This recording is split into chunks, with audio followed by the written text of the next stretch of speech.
ছুটি ছুটি ছুটি, গরম গরম রুটি। তাইহানের তো আজ স্কুল ছুটি, শনিবার, তো একটু দুজনা বেলা করেই উঠলাম। ওকে খাইয়ে দিয়ে একটু পড়তে বসিয়েছিলাম, তারপরে রান্নাঘরে চলে এসেছিলাম রান্না করতে।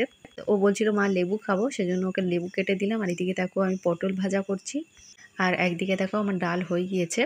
ডালটা আজকে একটু অন্যরকম ফোড়ন দিয়ে করেছি, অনেক দিন পর ডালটা করলাম। তারপর তাইহানে পাপা চলে এসেছিল, আর আজকে কি এনেছে দেখো, চুরমুর। তো তাইহানকে তো এসে ফের পড়াচ্ছিলাম, চুরমুরটা দেখে ওর খাওয়ার ইচ্ছা হচ্ছিল, পড়ায় আর মন নেই।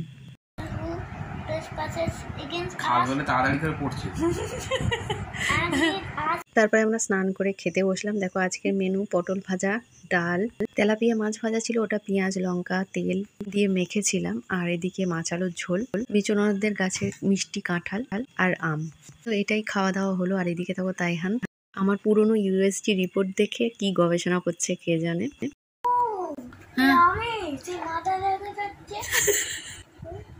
হ্যাঁ তো তাই তো, ওই তোমার বাচ্চা ছোট মতো বাচ্চা।